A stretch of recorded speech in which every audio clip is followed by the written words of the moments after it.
اگر ویڈیو اچھی لگے چینل کو سبسکرائب کیجیے، لائک کیجیے، شیئر کیجیے اور کمنٹ کیجیے۔ بسم اللہ الرحمن الرحیم۔ شب و روز مصائب و مشکلات نہیں لاتے، کسی مہینے کی آمد کی وجہ سے مصیبت نہیں آتی۔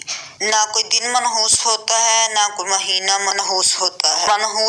بلکہ حقیقت کی نظر میں دیکھا جائے تو ہماری بدعمالیاں ہی ان بلاؤں کا سبب ہوتی ہیں، ہمارے برے اعمال ہی نحوست کی اصل وجہ ہوتے ہیں۔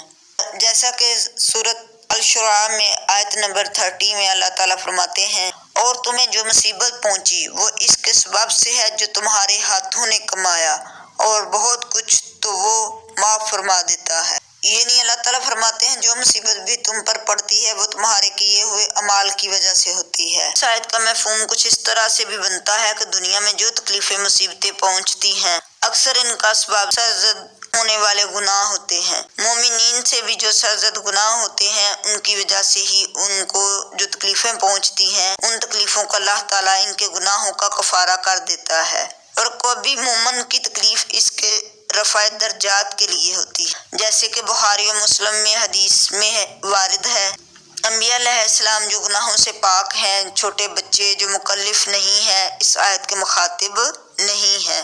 قرآن پاک میں اللہ تعالیٰ ارشاد فرماتے ہیں جو کچھ تمہیں دیں یہ رسول وہ لے لو، جس چیز سے تمہیں روکیں رک جاؤ۔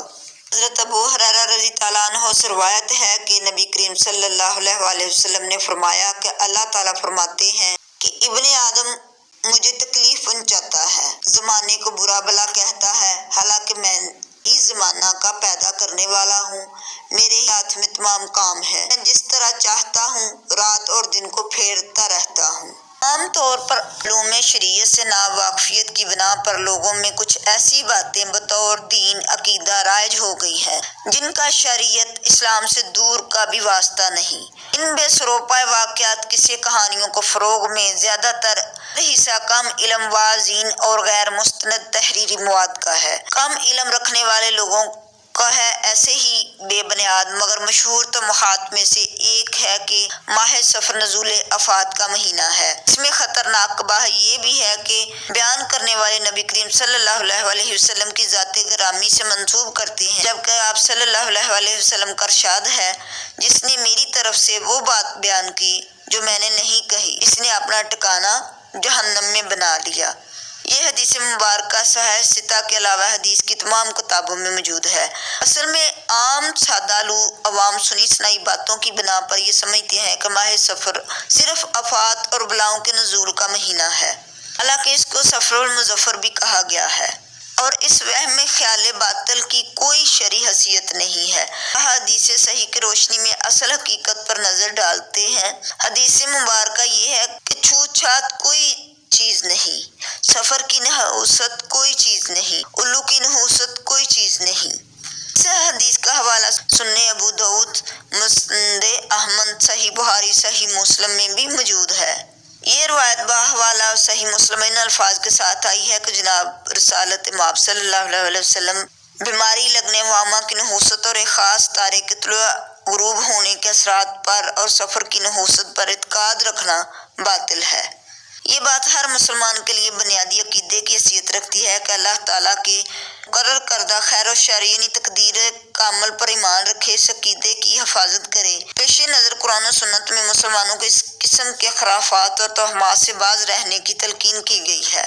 سورۃ النساء آیت نمبر 79 میں اللہ تعالیٰ ارشاد فرماتا ہے، ترجمہ: تمہیں کوئی برائی لاحق نہیں مگر تمہاری اپنی ہی ذات کے سبب۔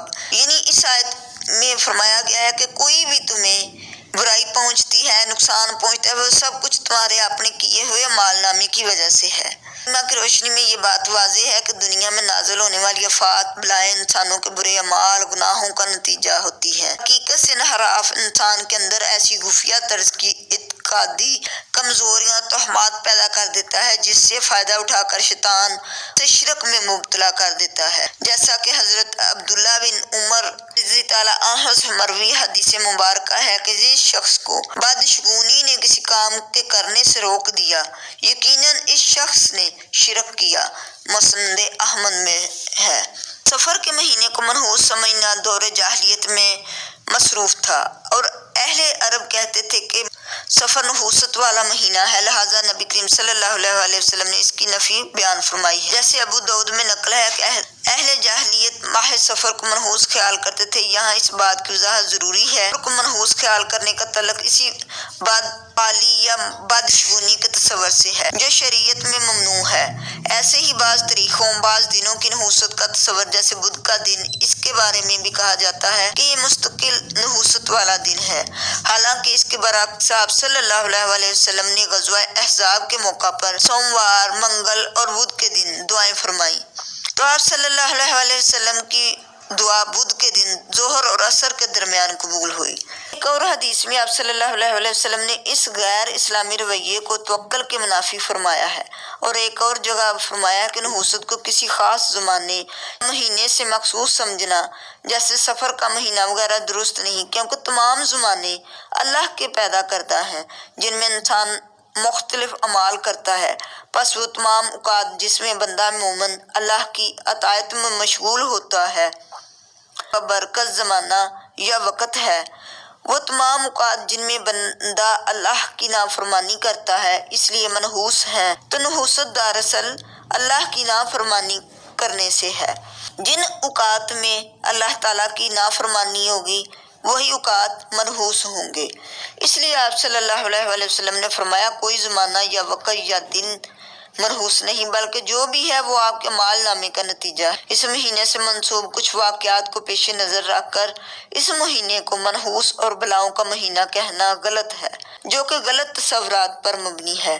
دراصل اللہ تعالیٰ نے 12 مہینوں کو پیدا کیا۔ 4 مہینے حرمت والے ہیں جن میں 3 اکٹھے آ جاتے ہیں، جس میں لوٹ مار، قتل و غارت، جنگ و جدل، لڑائی جھگڑے، دوسروں کو نقصان پہنچانے سے سخت منع فرمایا ہے۔ اس لیے زمانہ جاہلیت میں عرب کے لوگ جو زیادہ تر جاہلیت رکھتے تھے وہ اس مہینے کو منحوس قرار دیتے تھے، اور اسی غلط روایات کو جو کہ علم نہیں رکھتے آج بھی اپنائے ہوئے ہیں۔